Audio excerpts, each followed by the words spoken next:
Hey guys, welcome to JayWalk Media. This is Matt Miller, and watch what happens when JD Vance sees a Secret Service agent in the crowd having a medical emergency. What he does next reveals a lot about who JD Vance is as a person. But before we jump into the video, I want to ask you guys to please leave a like and subscribe to the channel. Thank you so much for your support. Now let's jump into the video and see how JD Vance handled this situation. Is on. Thank you, Senator. Surin Kim with ABC News. I have two questions for you as well. Sure.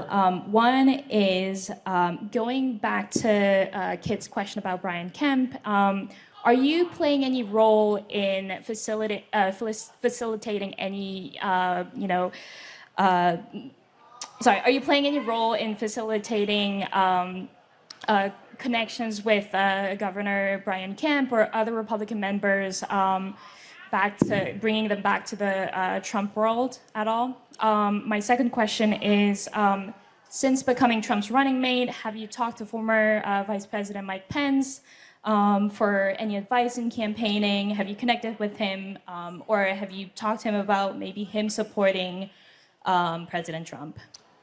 So the first question, look, a lot of people have talked to Brian Kemp, and I'm proud to be among them. I think he's been a good governor for the state of Georgia. I certainly gave him a phone call. I think 150 other people have given Brian Kemp a phone call and talked about the need to have a unified Republican team. I don't take any special credit for it. I think a lot of people deserve more credit than I do, including the President of the United States, because I think President Trump has been very, very aggressive at trying. We all right? Yes, sir. All right.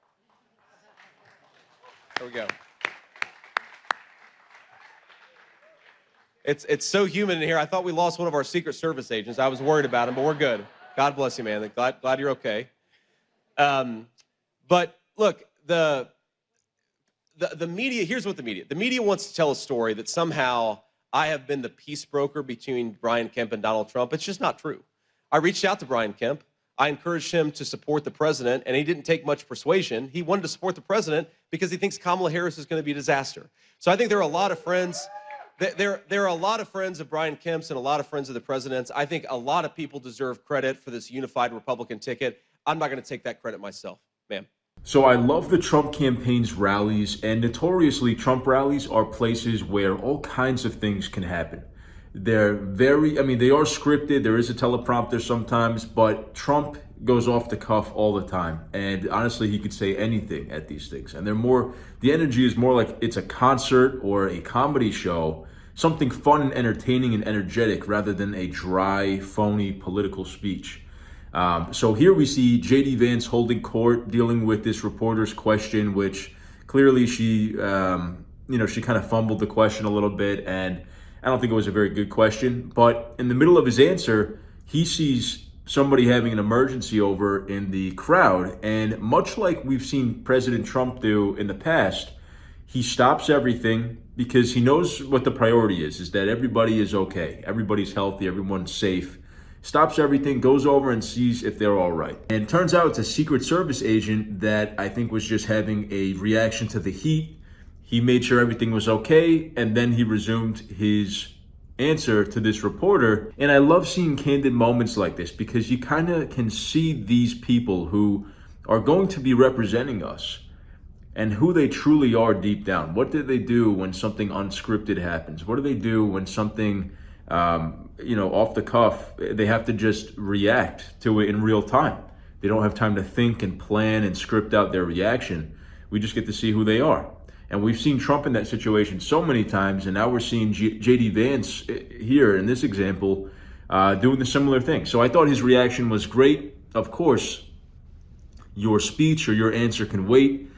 Go over and make sure everybody is okay and is physically healthy and physically safe in the crowd.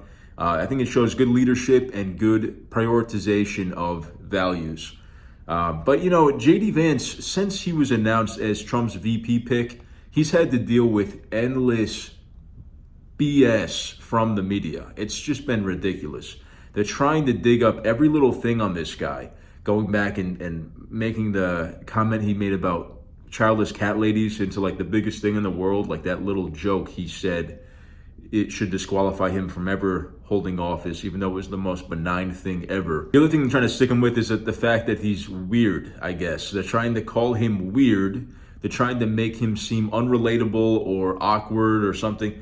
And I think that maybe at first, some of that was a little bit true, but not even like in a bad way, just in a way that like he's new to this. I don't think he's ever had this much of a spotlight before, so he needs some warming up to get into the zone a little bit.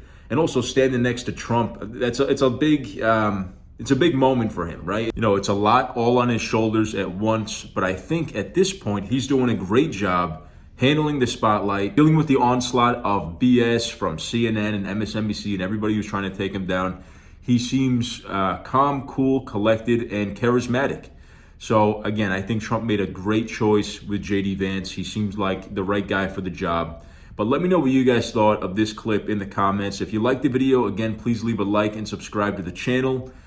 Ring the notification bell so you get notified when we post new content. Thank you guys again for your support, and I'll see you in the next video.